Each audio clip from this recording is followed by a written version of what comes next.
나 주가 말한다. 지혜 있는 사람은 자기의 지혜를 자랑하지 말아라. 용사는 자기의 힘을 자랑하지 말아라. 부자는 자기의 재산을 자랑하지 말아라.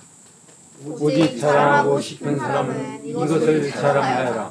나를 아는 것과 나 주가 긍휼과 공평과 공의를 세상에 실현하는 하나님인 것과 내가 이런 자를 좋아한다는 것을 깨달아 알만한 지혜를 가지게 되었음을 자랑하여라. 나 주의 말이다. 나 주의 말이다. 그날이 이르면 몸에만 할례를 받은 사람들에게 내가 모두 벌을 내리겠다. 다 함께 이집트와 유다와 에돔과 암몬 자손과 모압과 관자놀이의 머리카락을 짧게 깎은 광야에 사는 모든 사람에게도 내가 벌을 내리겠다. 이 모든 민족은 이스라엘 백성 전체와 마찬가지로 마음의 할례를 받지 않은 자들이기 때문이다.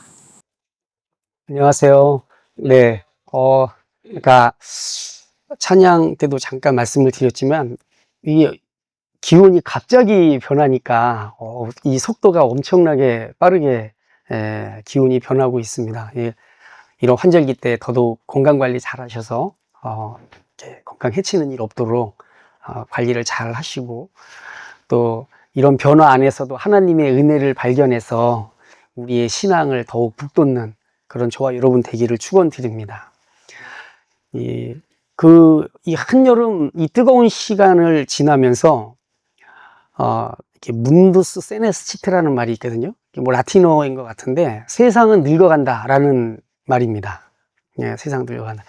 그러니까 그런 걸 최근에 보면 인구 감소가 우리나라만의 일이 아니라 전 세계적인 어떤 추세라고 하더라고요. 그러니까 뭐 자원 고갈, 그리고 여러 가지 기후 위기, 그리고 각종 전쟁, 이런 것들을 보면서 그 말이 참 마음에 계속 떠올랐습니다. 세계가 늙어가고 있구나. 그러면서 이제 그런 늙음에 대한 어떤 인식 저변의 불안감들 같은 것들이 상당히 이렇게 팽배하고 있다라는 느낌을 받고 있습니다. 그런 참에 요한계시록 같은 것을 많이 묵상하는 게 참 도움이 됩니다. 저는 개인적으로 예전에 요한계시록을 한번 공부한 적이 있어서 그걸 이게 묵상을 합니다. 그 끝에는 항상 새 하늘과 새 땅이라고 하는 소망이 기다리고 있습니다. 우리가 칼빈이라고 하는 사람이 이 우주를 신학의 극장이라고 얘기를 했거든요. 이제 이렇게 계절이 변화하고 자연이 변화하는 걸 통해서 하나님이 앞으로 우리를 위해서 어떤 일을 행하실 것인지를 이 세상이 미리 공연한다라고 하는 그런 뉘앙스로 이야기를 했는데, 지금 우리 주변에 일어나는 이런 불안정한 일들을 보면서도 우리의 마음이 그 환경의 변화에 따라서 계속 이렇게 불안하고 흔들리는 그런 사람들이 아니라 하나님께서 이 어두움의 끝에 하나님께서 당신의 능력으로 새 하늘과 새 땅을 이루실 것이라는 그런 종말론적인 묵상, 이런 것들이 필요한 시기라고 생각이 되고요. 그래서 저와 여러분 모두 그런 점들을 생각하면서 하나님이 우리를 위해 하시는 일에 대해서 집중하고 우리의 믿음을 가다듬는 복된 시간들 삼으시기를 축원드립니다. 방금 우리가 읽은 이 본문은 하나님께서 예레미야 선지자의 입을 통해서 시온의 백성들을 향해 하신 말씀입니다. 예루살렘에 있는 자신들이 하나님의 백성이라고 자부하는 그들에게 하신 말씀이죠. 우리가 방금 읽은 본문만 딱 떼어놓고 보자면 그 형식이나 내용, 여기는 이제 우리가 잠깐만 이걸 해볼게요. 네, 이렇게 돼 있지만 요거는 보통 이제 시 형식으로 돼 있습니다. 시의 형식으로 연인과 행이 있는데 이런 형식이나 그 내용을 보면 과거에 이스라엘 백성들을 가르치던 이 지혜에 대해서 가르치던 잠언이나 혹은 전도서 같은 그런 느낌을 받는 형식과 내용을 가지고 있습니다. 하지만 우리가 읽은 본문이 하나님의 심판에 관한 종말적 예언의 맥락 안에 있기 때문에 이 앞뒤로 그 내용이 뭐냐면 종말에 관한 내용입니다. 예루살렘이 멸망할 것이다라고 하는 그 종말의 예언 맥락 안에 이 본문이 들어있는 것이죠. 그렇기 때문에 이 본문을 읽을 때 그 점을 고려해서 그 뜻을 묵상해야 할 필요가 있습니다.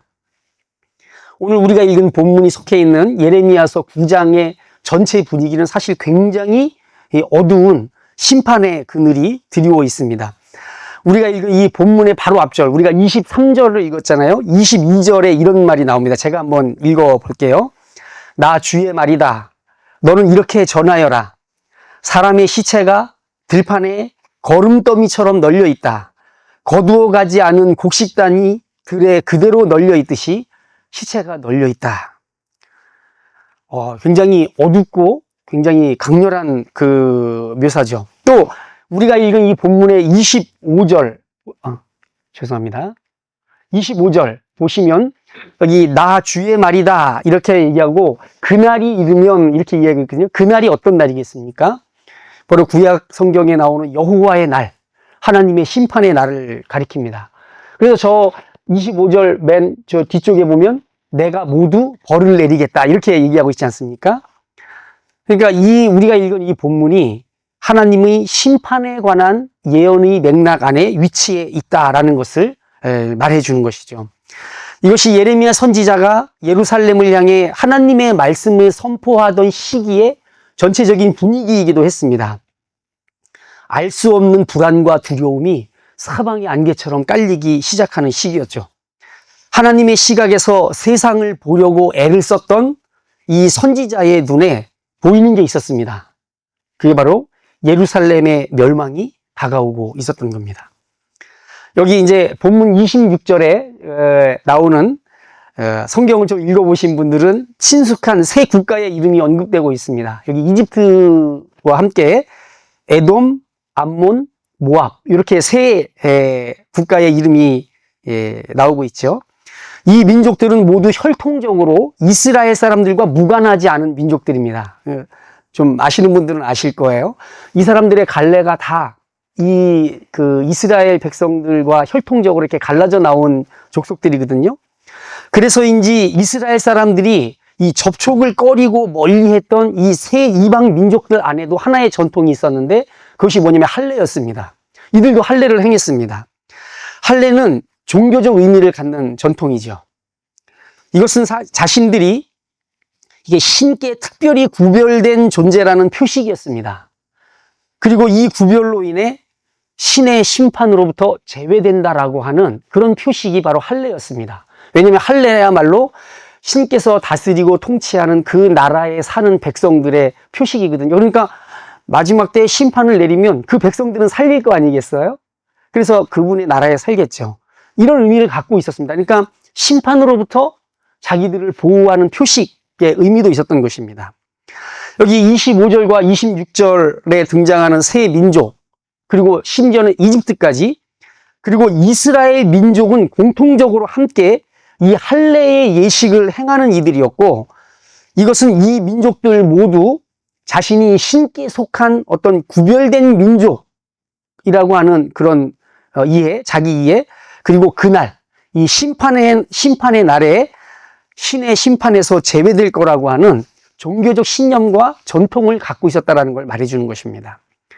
그런데 하나님께서 이 모든 민족, 이스라엘을 포함한 이 모든 민족의 26절 여기 보이시죠? 26절에 이 모든 민족은 이렇게 얘기하고 있는데 이 모든 민족 안에 이스라엘도 같이 포함됩니다. 그 뒤에 나오죠. 이스라엘 백성 전체와 마찬가지로 이렇게 이 모든 민족을 향해서 하나님께서 하시는 말씀이 있어요. 그게 뭐라고 얘기하냐면 몸에만 할례를 받은 사람들 25절에 나오죠.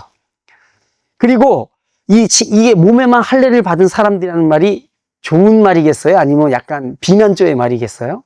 비난조의 말이죠. 너네는 몸에만 할례가 있다. 이렇게 이야기를 하면서 이 얘기를 다른 말로 26절에서 마음에 할례를 받지 않은 자들이라는 표현을 쓰고 있는 겁니다. 같은 말이죠.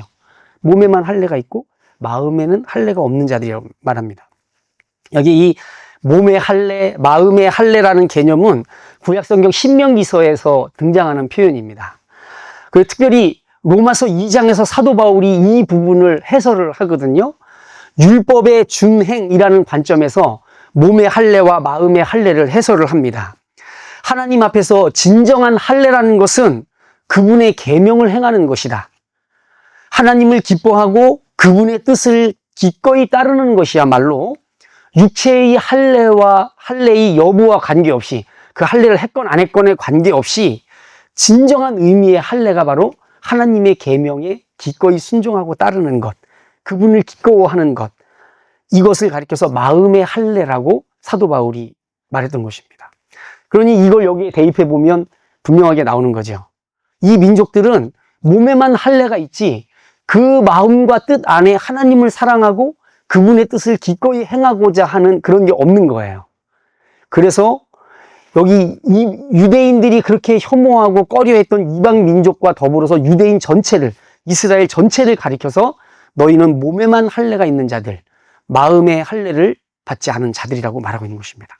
굉장히 부정적 어조로 말씀하고 계시는 거죠. 다시 이제 이 본문 25절과 26절로 돌아와서, 그럼 이 심판, 아까 이 본문이 심판이라고 하는 맥락에 있다고 말씀을 드렸잖아요. 그러니까 이 25절과 26절로 돌아와서 심판의 맥락에서 본문을 들여다보면 이런 뜻일 겁니다. 육체의 할례는 하나님의 심판으로부터 너희를 지켜주지 못한다. 그러니까 이 할례를 받은 사람들이 기존에 갖고 있었던 신념과 반하는 거죠.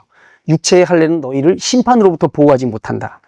하나님께서는 마지막 때, 즉 그날에 심판의 여부를 육체의 할례가 아니라 마음의 할례를 기준으로 그 심판의 여부를 결정하신다라는 게 이 25절과 26절이 담고 있는 의미라고 하겠습니다. 이런 성경의 정신은 낯선 게 아닙니다. 우리 그리스도인들이 모두 알고 있는 신앙의 본질적인 특징이라고 할 수 있습니다. 할례는 단순히 신체의 한 부분에 흔적으로 남기는 물질적인 표식을 넘어서는 어떤 존재의 표식입니다. 존재. 그 마음과 그 삶이 특정한 목적을 위해 신께 구별된 존재라는 표식이라는 뜻인 것이죠. 그리고 심판의 날에 하나님으로부터 그 특별한 존재를 보호하기 위한 표식이 바로 할례라고 하는 것입니다. 그렇다면 몸이 아니라 마음의 할례를 받은 이들의 어떤 구별된 마음과 삶이란 뭐겠습니까? 저는 그거를 애정과 애착이라고 생각을 합니다. 뭐 잘 나름대로 생각해 보니까 그래요. 애정이라는 건 뭐냐면 사랑하는 마음입니다. 끌림이고 그쪽을 향해서 마음이 쏟아지는 거예요. 이게 애정입니다. 애착은 뭐냐면 그 쏠리는 마음에 그치는 게 아니라 그 마음을 표현하는 겁니다. 드러내는 거죠. 그래서 내 애정을 받는 상대방과 그리고 우리를 둘러싸고 있는 주변 모든 사람들이 저 사람은 저에게 애정을 갖고 있구나라는 것을 알아챌 수 있도록 그것을 밖으로 드러내는 것, 이것이 애착입니다. 그 사랑을 명확하게 드러내는 것입니다. 그러면 우리가 누군가에게 깊은 애정을 품고 있고 상대방과 그리고 주변의 사람들이 알아볼 수 있게 애착을 드러내는 방식이 뭐가 있겠습니까? 그 대표적인 방식을 오늘 우리가 읽은 성경 본문에서 한 단어로 말해주고 있는 것이죠. 여기 뭐라고 얘기했냐면 바로 자랑이라고 하는 단어입니다. 자랑.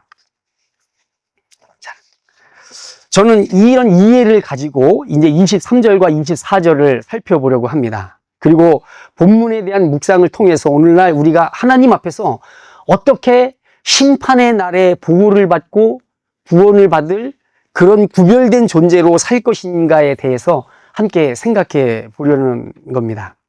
이건 우리 믿는 사람들이 늘 묵상해야 하는 주제이지만 종말의 어두운 느낌이 뒤덮어오고 있는 오늘날에 더더욱 우리 자신을 위해서 시급하게 성찰해야 할 문제라고 생각합니다. 예레미야 선지자가 이 말씀을 전하던 그 시절에도 그날, 즉 하나님의 심판의 그늘이 예루살렘을 향해 드리워 있었습니다. 물질에 대한 집착이 미덕이 되고 무신론이 상식과 교양으로 대접받는 이 오늘날에도 양상은 다르지만 믿는 사람이나 믿지 않는 사람이나 함께 저마다 불길한 미래에 대한 예감이 사람들을 뒤덮고 있고 사람들은 애써 그 어두운 감정과 불안을 외면하려고 자기들만의 방법을 찾아서 이리저리 두리번거리고 있는 시대에 살고 있습니다. 저는 육체의 할례와 마음의 할례를 대조시키는 이 성경의 어법을 따라서 오늘날 우리가 어떻게 마음의 할례를 가진 사람들로 살 것인지 생각하는 시간을 갖고자 하는 것입니다. 그래서 본문 23절과 24절에 나타나는 이 대조적인 내용, 이 23절과 24절 내용이 완전히 대조적이죠. 그 내용을 통해서 몸의 할례라는 게 대체 무엇이냐? 하나님께서 책망하시는 이 몸의 할례라는 것이 무엇이고 마음의 할례가 또 무엇인지에 대해서 두 번에 걸쳐서 여러분에게 말씀을 전하려고 합니다. 이번 시간에는 먼저 몸에만 할례를 갖고 있는 사람들이 보이는 특징에 대해서 한번 살펴보려고 하는 것입니다. 23절을 한번 다 같이 한번 읽어볼까요? 한번 읽어보도록 하겠습니다. 시작. 주가 말한다. 지혜 있는 사람은 자기의 지혜를 자랑하지 말아라. 용사는 자기의 힘을 자랑하지 말아라. 부자는 자기의 재산을 자랑하지 말아라. 본문 23절에서 하나님은 자랑하지 말아라 라고 3번 반복해서 말씀하십니다. 저는 이게 3주 전인가요? 그때 우리 목사님께서 할렐루야 시편의 첫 장인 시편 146편을 설교할 때 그 말씀을 들으면서 이 본문이 머리를 스치고 지나갔습니다. 여기에 사용된 이 자랑이라고 하는 용어 아시죠? 이 자랑이라고 하는 이 자랑에 해당하는 용어 히브리어가 할렐입니다. 할렐이 무슨 뜻이죠, 여러분? 그때 배웠어요. 찬양하라라는 뜻이죠. 찬양하라. 예. 즉 찬양을 뜻하는 용어입니다.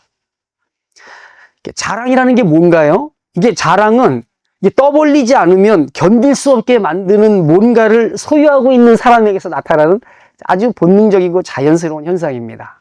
이 안에 있어요. 그래서 이거 하지 않으면 답답해서 견딜 수가 없는 거죠. 이거 해야 돼요. 이게 자랑입니다. 그 마음에 하나님을 품고 있는 이들은 하나님을 찬양하게 됩니다. 찬양하지 않을 수가 없어요.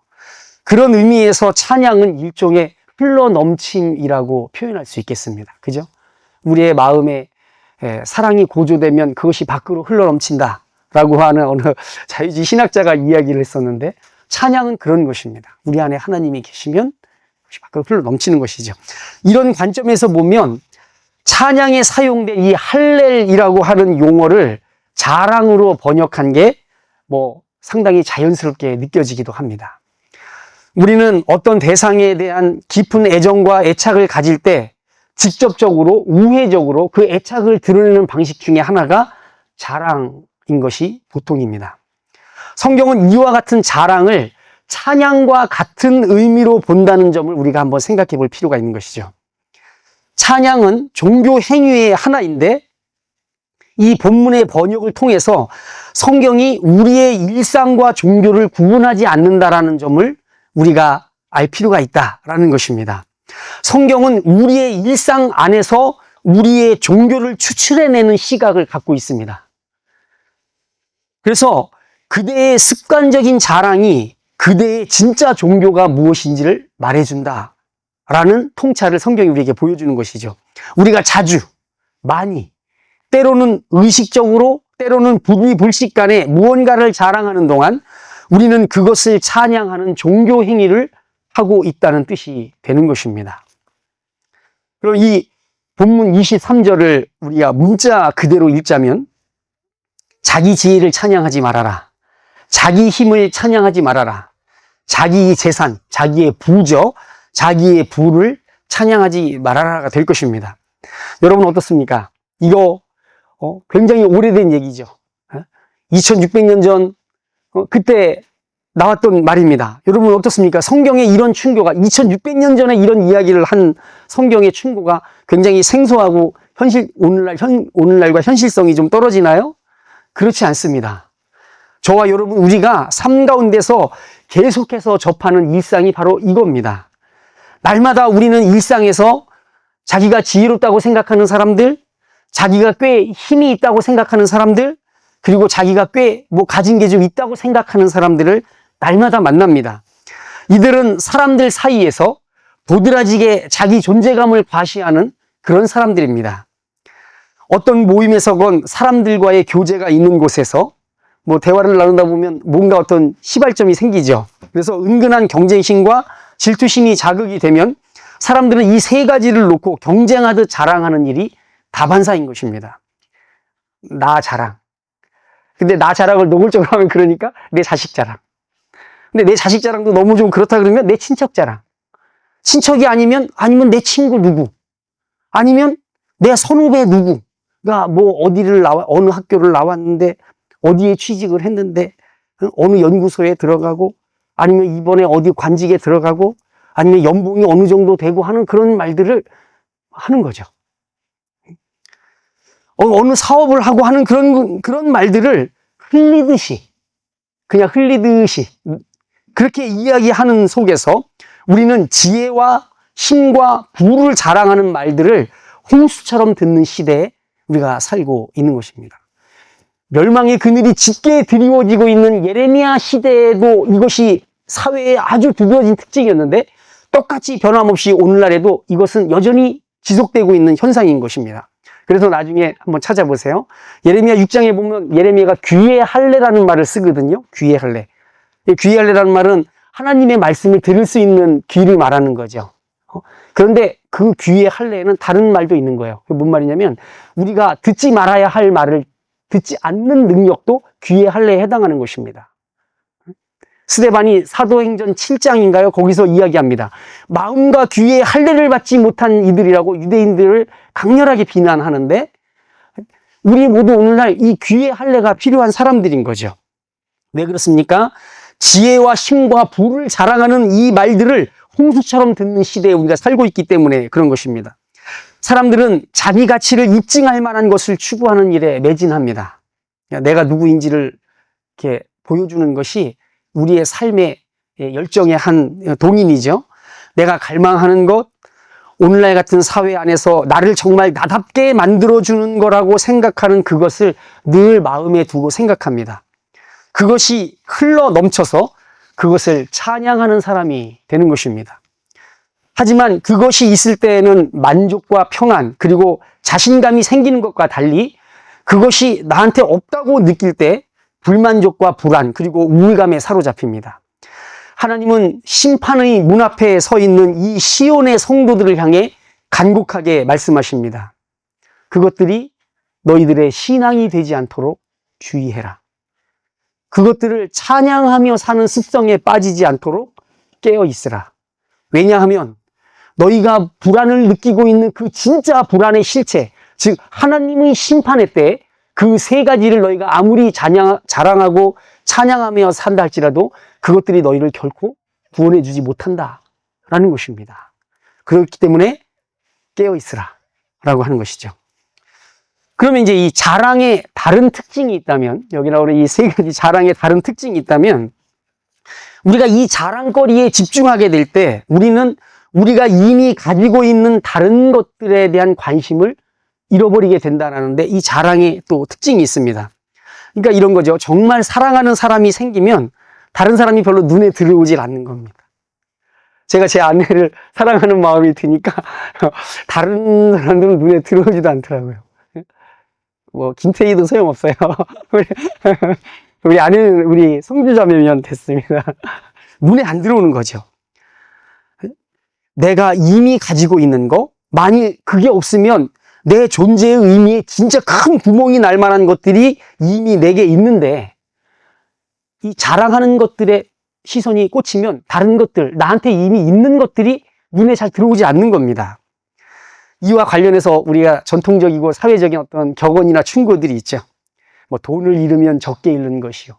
명예를 잃으면 많이 잃는 것이요. 그죠? 건강을 잃으면 뭐 어떻다고요? 다 잃는 거다. 다 잃는 거다. 뭐 이런 말들 있지 않습니까? 가볍게 들을 말이 아닙니다. 실제로 정말 건강을 잃어본 사람들이면. 그래서 이 멈추지 않는 통증 때문에 하루도 그냥 지나가는 날이 없는 사람들 같은 경우에는 그냥 평범하게 하루 지나는 것이 그 사람의 돈, 명예 다 필요 없어요.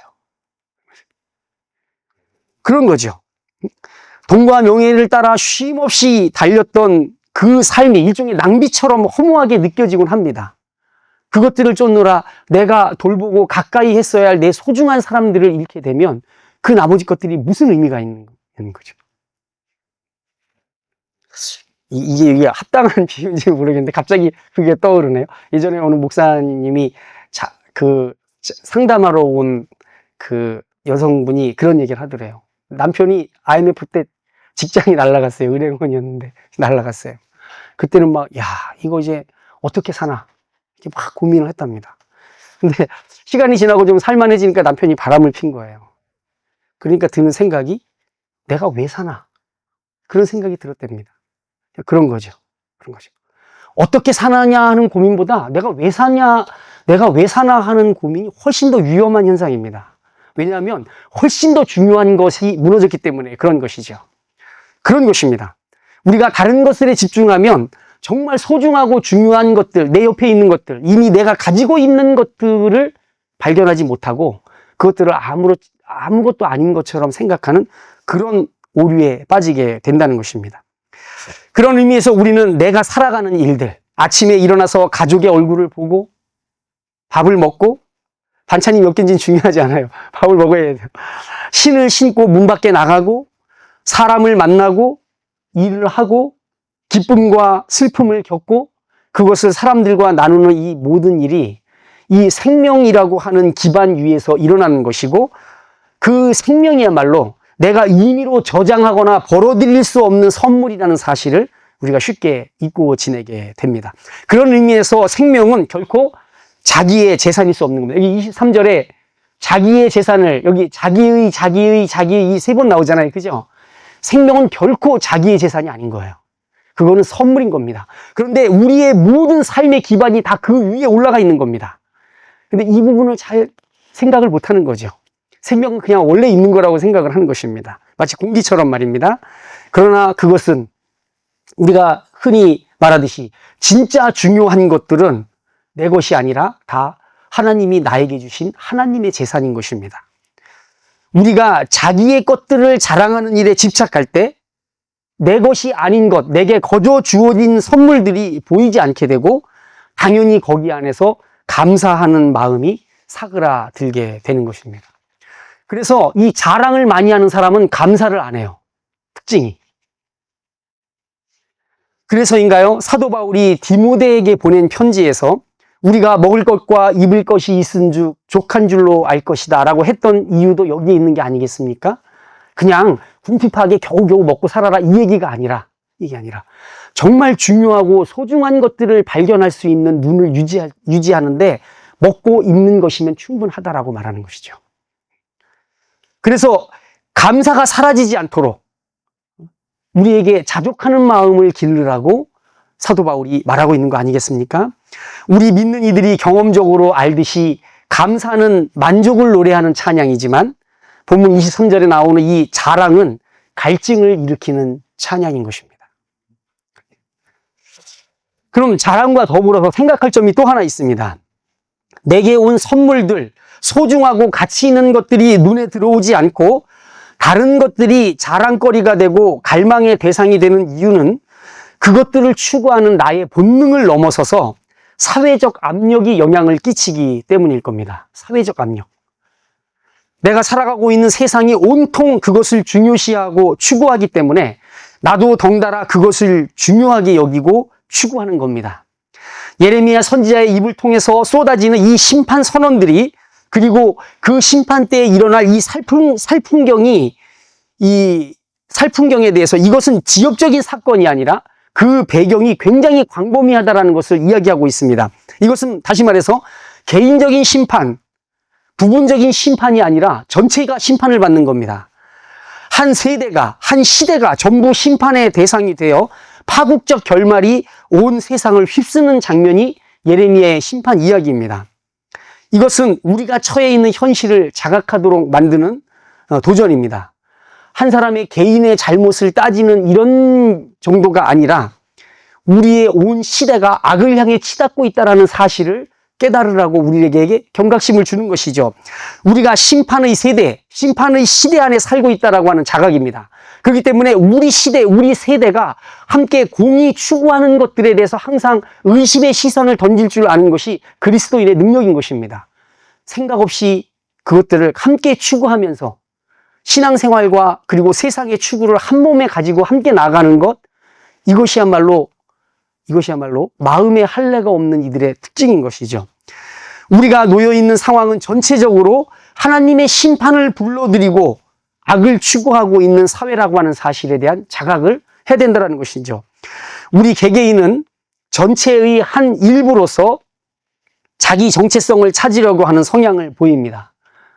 그래서 그 사회, 내가 속한 공동체나 그 사회에 동화되지 않으면 평안을 잃어버리기 일쑤이고 상실감, 고독감, 그리고 괴리감 등의 부정적인 감정에 사로잡히기 일쑤입니다.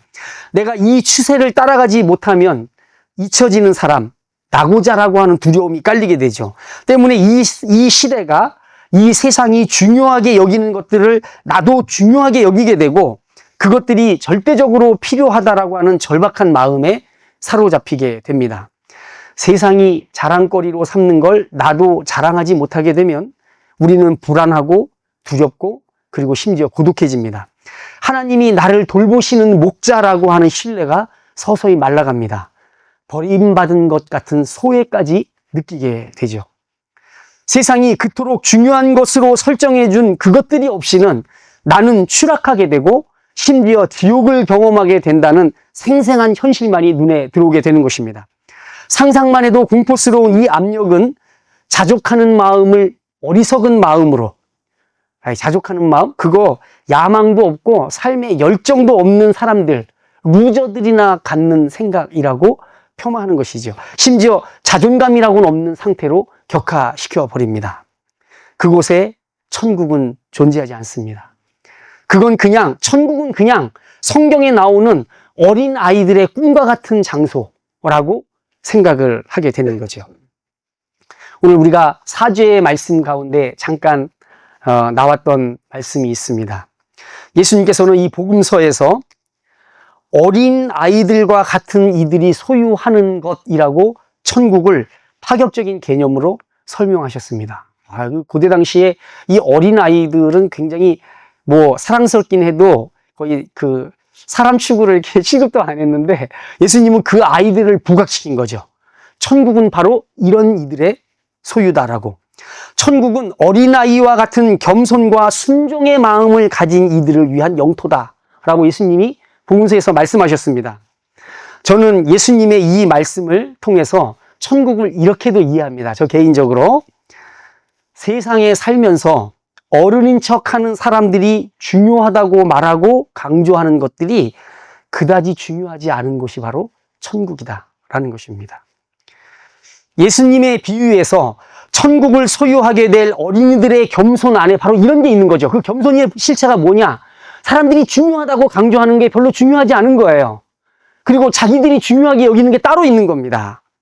어린이들은 지혜나 힘이나 재산을 큰 것으로 여기지 않습니다. 어린이들한테는 관계가 가장 소중합니다. 어린이들에게는 엄마와 아빠가 가장 중요합니다. 어린이들에게는 함께 어울리고 놀 친구들이 가장 중요합니다. 먹을 것과 입을 것만 있다면 어린이들은 쉽게 만족할 줄 아는 그런 사람들입니다. 이것이 어린이들을 겸손과 순종의 존재가 되게 하는 것입니다. 이것이 어린이들을 천국에 합당한 사람들이 되게 하는 것입니다.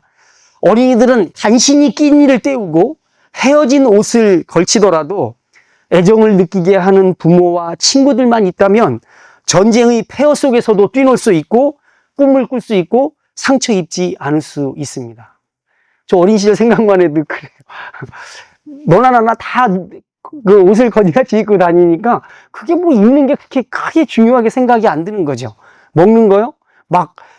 부모들 입장에서는 좀 더 잘 먹이고 싶고 좋은 거 먹이고 싶어도 아이들한테는 그거보다 더 중요한 게 있습니다.